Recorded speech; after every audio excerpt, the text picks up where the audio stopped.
Because everybody wants to do the right thing. That's what I've learned, especially because of pandemic. Everybody wants to do the right thing, but very often we don't know exactly what the right thing to do is. And the only way we can actually find out the right thing is to do the wrong thing first. That's the nature of life, bro.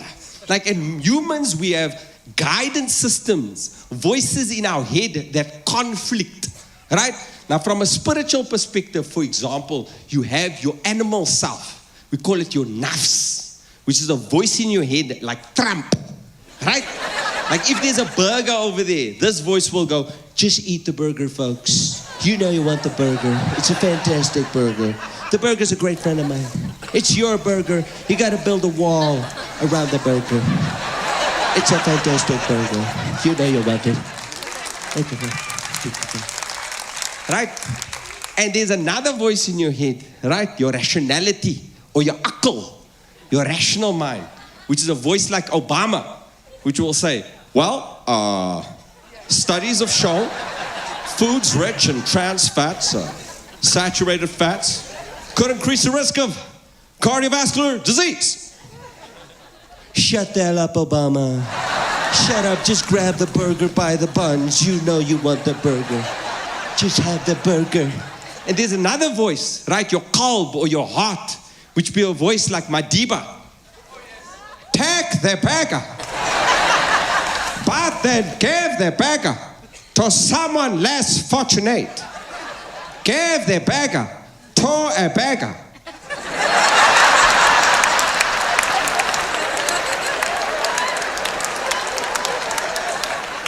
That's where religion comes in, you know, to guide you. All these different voices in your head. Religion is supposed to assimilate all those voices and guide you on a certain straight path. And my wife's a little bit more religious than I am, right? So she doesn't like me to watch so much TV. But I don't watch TV for entertainment purposes. I watch it for research, to get information, to change that into interesting and hilarious scenarios to entertain audiences. I don't do it for me, I do it for you. I'm like a humanitarian, bro. Like Gandhi or Imtiaz Suleiman, that's me, bro. But she doesn't like me to watch so much TV, and she's tired of telling me over and over not to watch TV. So instead of telling me these days, instead, she plays lectures of Mufti Menk really loud, bro. You guys know Mufti Menk? For those of you who don't know, he's a well-known preacher in the Muslim community. And like, I'll just be watching TV, something family-friendly, like Squid Game. You know? Game of Thrones. And all of a sudden, oh yeah, we need to be wary of the scourge of television in the modern world. Allah save us and protect us.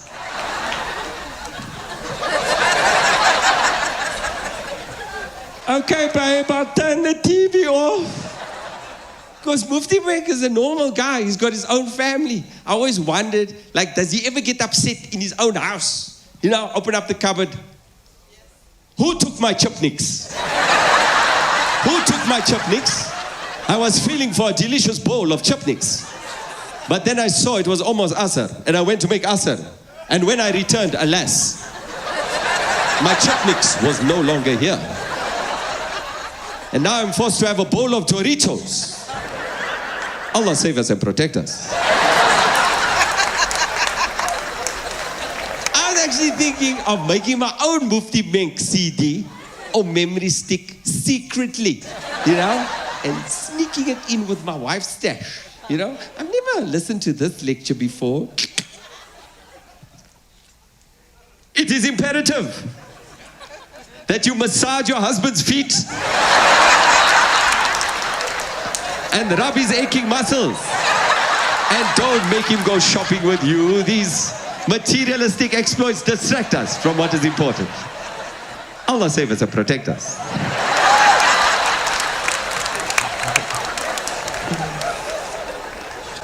You want to do the right thing, bruh. But I damage my kids. And you want to do the right thing for your kids. But I'm scared I'm damaging my kids because I told you I do voices for them all the time, do Arnold Schwarzenegger for them all the time. And I heard my son crying the other day.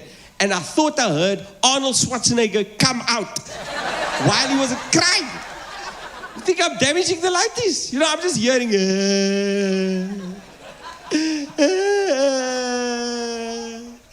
Yeah.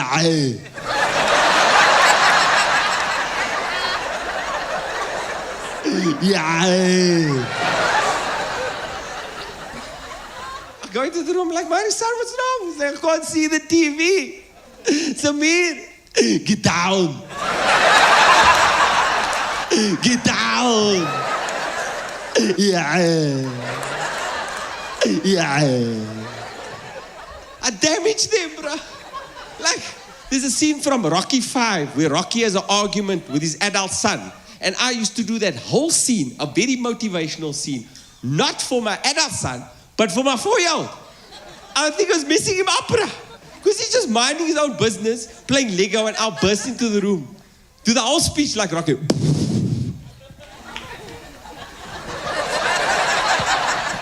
You ain't gonna believe this, but you just a fit right here.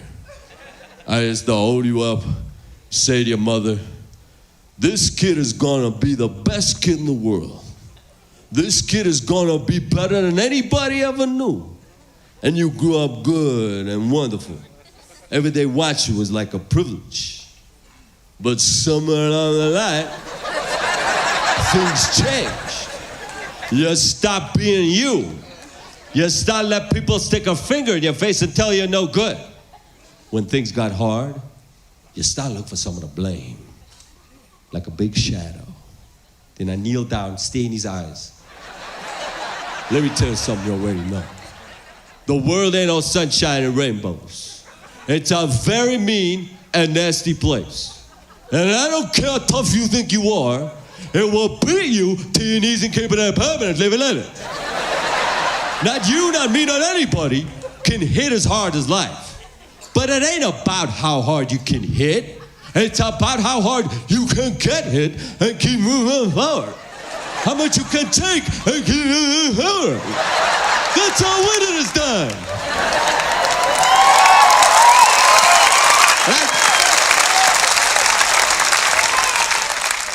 Right, and in the movie, Rocky's son was inspired to change, right? My son pooped himself. He was like, yeah.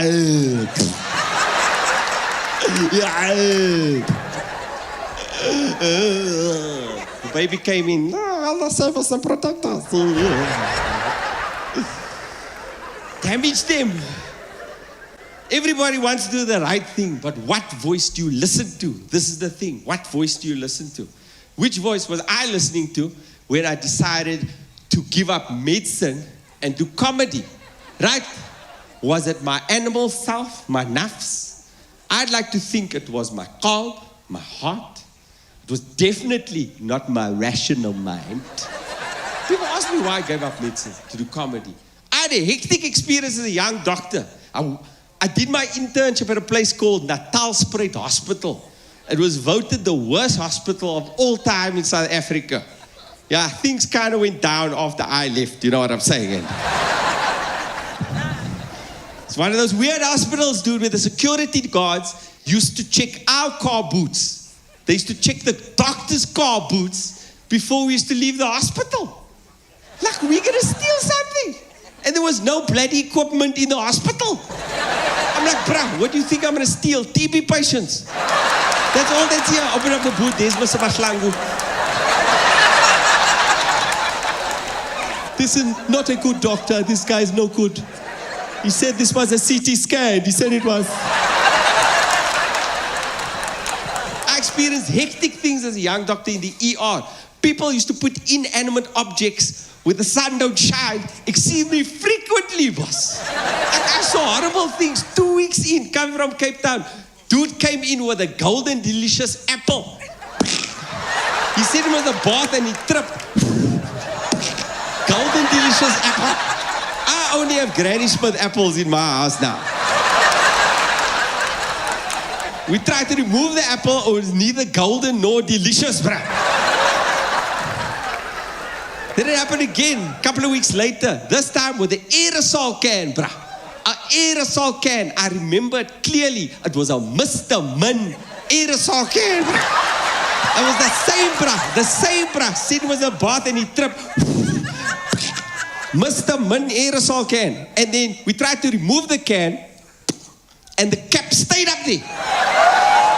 We had to take the poor guy to theater to remove a Mr. Min aerosol can cap. And I'm telling you, I saw the Mr. Min can afterwards. Mr. Min didn't look the same, bro. He looked traumatized. He was a shadow of his former self. You know, Mr. Min is usually a jovial character. This guy couldn't make eye contact. He was like...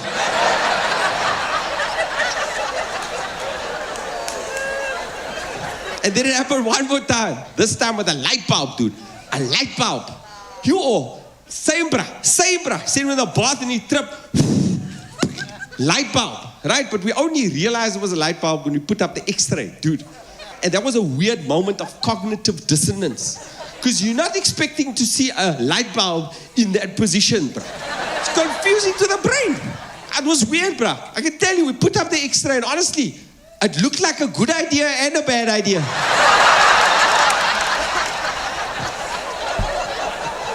You know, like they're always talking about state capture. Like it's scaring everybody. And you guys don't even know what that is. Right? They talk about the rogue unit, SARS. Sounds scary, bro. The rogue unit, SARS. Because they put this out there. The rogue unit, SARS. Do you know what it's really? The rogue unit. You know what that is? A bunch of accountants. It's not so scary. Rogue accountants. What do they credit the word aggressively?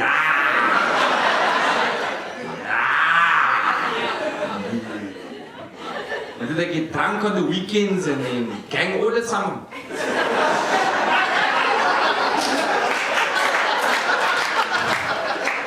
And then they turn gang auditing me. And you know what the big rogue unit issue was? The big rogue unit issue at SARS. It was an early retirement issue. That was the big issue, an early retirement issue. Like Praveen Gordhan was involved, our Minister of Finance. This guy called Ivan Pillay, and this other guy called Opa Mahashula. And Ivan Pillay took early retirement, which was weird, because the guy called Opa was still working.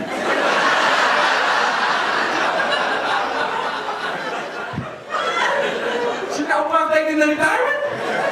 And then Zuma, he withdrew his interdict application for the state capture report. He withdrew his interdict application. He withdrew it. It's very unusual that Zuma is not known for pulling out. You didn't expect...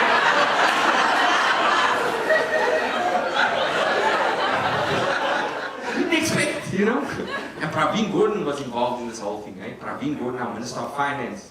You know, apparently a great Minister of Finance. But you know, he's weird also like me, in that he qualified to be the Minister of Finance by studying to be a pharmacist. This is true, bro. Like Praveen Gordhan, his qualification is pharmacy. Like he's a pharmacist. Like how did he become the Minister of Finance? His only fiscal experience is counting pills, you know. He does look like a pharmacist though. You see Praveen Gordhan? Looks like a pharmacist from Riaad.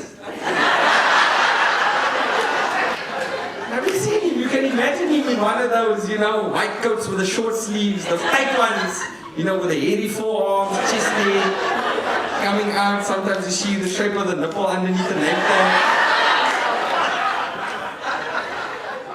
And like, yeah, go pay in the front over there, go pay in the front. How did he become the Minister of Finance? That's what I want to know. Like, how did they know he would make a great finance minister? You know, was he in the pharmacy over there delivering his prescriptions, just like a budget speech? Unusual way, standing there with a prescription. I got a prescription here for sildenafil citrate, commonly known as Viagra, to be taken 100 milligrams PRN. Should cause strong growth over the next period, with sustained inflation capped at 4 hours. Now, Viagra is experiencing stiff competition from Cialis and Levitra, but the stimulus package should actually stimulate your package to cause your private equity to grow and firm up in the short, the medium, and the long term. But just remember, it's not the size of the term that matters, rather the motion of confidence in the growth strategy.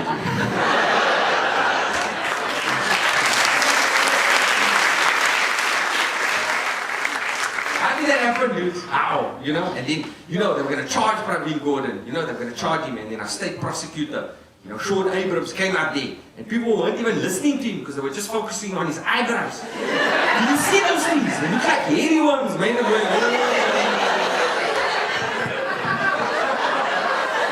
Look like the bristles of a hand broom. You know that? People were wondering, how is he going to clean up the country with his face?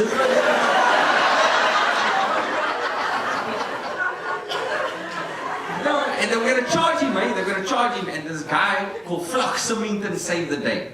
Anybody know Flock Symington? He was a SARS agent, and he actually complained that he was kidnapped by the Hawks, right? But he exaggerated a bit. He wasn't really kidnapped, because he was in his own office, but he hated it, you know? And he filmed the whole thing, and he was like, excuse me, it's very sad on the thing. Excuse me, sir, I'm being held against my will.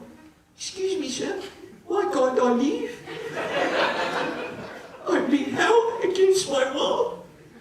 Please, sir, let me leave. I'm being held against my will. You're so cute, man. So lunar, so polite. I almost understood why they held him against his will. He was so cute. I wanted to hold him against his will. You would like, excuse me, Riaad, you're holding me against my will. Stop pinching my cheeks, Riaad. I'm not mashallah, Riaad. I love that guy so much. I want to have him one of the SARS messaging services. You know, you phone into SARS. Excuse me, you have reached SARS? All our agents are currently busy at the moment, but if you call back between the hours of 8 a.m. and 5 p.m. Monday to Friday, I'll be here, I'm being held against my will. Please call back, eh, for Flock's sake, please call back.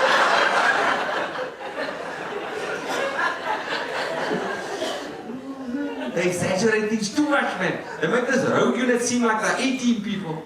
You know? Like they have a preamble like the A-team. 2016, a rogue revenue unit was threatened with prison by a kangaroo court for a crime they didn't commit. These men will probably file the countersuit to appease the markets and stabilize the rand. Today, still wanted by certain factions of the government, they survive as agents to curtail the Gupta's fortune. If you need help, and no one else can help, and if you're willing to vote SARS,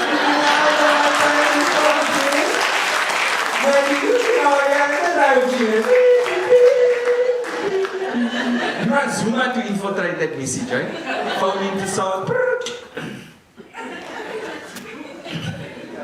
You have reached SARS. All our agents are currently busy, but your call is important to us. Important. Personally, I don't have that problem. You are number 7,100. You are number 7,000. Listen carefully.